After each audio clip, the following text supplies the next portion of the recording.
Hello दोस्तों, मेरा नाम चंद्रशेखर है और आज के इस वीडियो में मैं आपके पोर्टुगल की टीआरसी से रिलेटेड क्वेश्चंस के आंसर देने की कोशिश करूंगा। इस वीडियो में हम बात करेंगे कि पोर्टुगल की टीआरसी आपको कितने टाइम में मिल जाती है। हम ये बात करेंगे कि जब पहली बार आपको टीआरसी मिलती है तो उसकी वैलिडिटी कितनी होती है, जब वो रिन्यू होती है तो उसकी वैलिडिटी कितनी होती है। हम ये बात करेंगे कि क्या पोर्टुगल की टीआरसी पे आप और कंट्रीज़ में काम कर सकते हैं। हम ये भी बात करेंगे कि क्या पोर्टुगल की टीआरसी पे आप इंडिया वापस आ सकते हैं। इससे पहले कि हम आगे बढ़े, मैं आपसे रिक्वेस्ट करूंगा कि आप हमारे यूट्यूब चैनल को सब्सक्राइब कर लीजिए, क्योंकि मेरा पर्पज़ है आपको 100% जेन्युइन इन्फॉर्मेशन देना। तो देखिए, पोर्टुगल की टीआरसी एक ऐसा शब्द है जो मैं अक्सर सुनता हूँ। हमारे जो सब्सक्राइबर्स हैं वो मुझे मैसेज भेज के पूछते हैं, और पोर्टुगल की टीआरसी एक ट्रेंडिंग, मैं कहूँगा, स्टेटमेंट है। और बहुत सारे ऐसे लोग हैं जो पोर्टुगल की टीआरसी हासिल करना चाहते हैं। तो देखिए, सबसे पहला सवाल होता है कि पोर्टुगल की टीआरसी कितने टाइम में मिलेगी।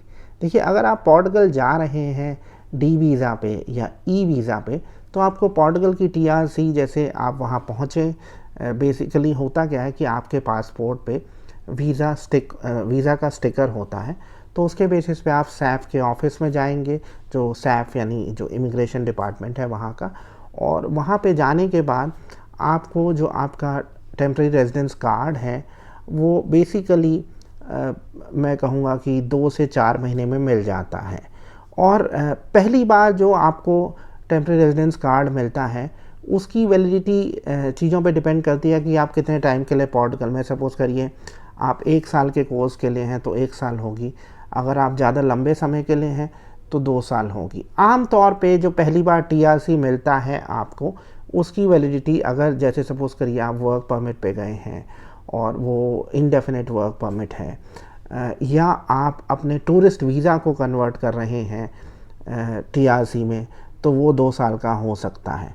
अब तो यहाँ पे मैं बता देता हूँ, अगर आप डी या ई वीज़ा में गए हैं तो आपको जो टेम्परेरी रेजिडेंस कार्ड है पोर्टुगल का वो कुछ महीनों में मिल जाएगा।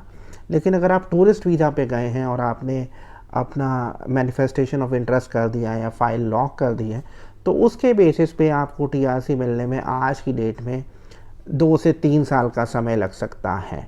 और जो पहली बार आपको टीआरसी मिलेगा उसकी वैलिडिटी 2 साल की होगी, और जब वो रिन्यू होता है तो वो 3 साल की हो जाती है। अब ये सवाल और भी पूछा जाता है कि क्या आपको एक बार पोर्टुगल की टीआरसी मिल जाती है तो आप इंडिया आ सकते हैं।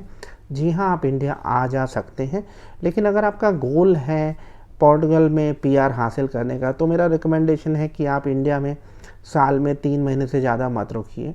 और अगर आप ऐसा करते हैं या पोर्टुगल से बाहर कहीं पे जाते हैं तो फिर दिक्कत आ सकती है। एक चीज़ यहाँ मैं बता देता हूँ कि विद इन शेंगन जोन तो मॉनिटरिंग नहीं होती है।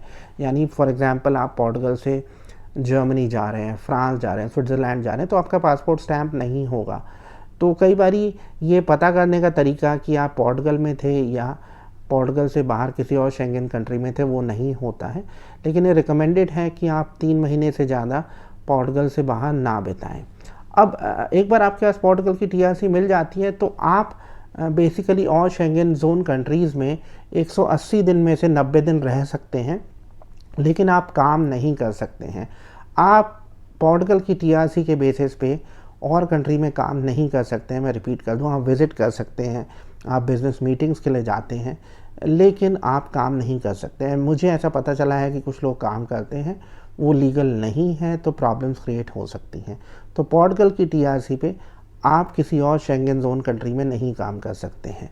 अब एक और सवाल पूछा जाता है कि पोर्टुगल की टीआरसी के बेसिस पे क्या आप कनाडा या यूएस का वीज़ा अप्लाई कर सकते हैं। हाँ जी, कर सकते हैं, और लोगों को वीज़ा मिलते भी हैं। तो पोर्टुगल की टीआरसी मिलने के बाद लोग ट्रैवल करने के लिए यूएस जा सकते हैं, लेकिन उनको वीज़ा चाहिए। हाँ, पोर्टुगल का एक बार पासपोर्ट मिल जाए तो चीज़ें थोड़ी सी आसान हो जाती हैं। अब एक और सवाल पूछा जाता है कि पोर्टुगल की टीआरसी पे आप कहीं पे मूव हो सकते हैं। देखिए, आप बेसिकली शेंगन जोन में कहीं पे भी जा सकते हैं, लेकिन ऐसे मूव नहीं हो सकते, मतलब सेटल नहीं हो सकते, घूमने जा सकते हैं। विद इन शेंगन जोन या ईयू आपको वीज़ा नहीं चाहिए, लेकिन जैसे कनाडा, ऑस्ट्रेलिया, यूएस या मैक्सिको भी इनफैक्ट आप जा सकते हैं क्योंकि मैक्सिको में अगर आपका रेजिडेंस परमिट है तो आप अलाउड हैं मतलब पोर्टुगल का, लेकिन आप कनाडा नहीं जा सकते हैं, तो उसके लिए आपको एडिशनली वीज़ा चाहिए कनाडा का। अगर आपके कोई और सवाल हैं पोर्टुगल की टीआरसी के बारे में तो आप हमसे पूछ सकते हैं। आज के वीडियो में इतना ही। जाते हुए मैं आपसे फिर रिक्वेस्ट करूँगा कि आप हमारे यूट्यूब चैनल को सब्सक्राइब कर लीजिए। Thank you very much.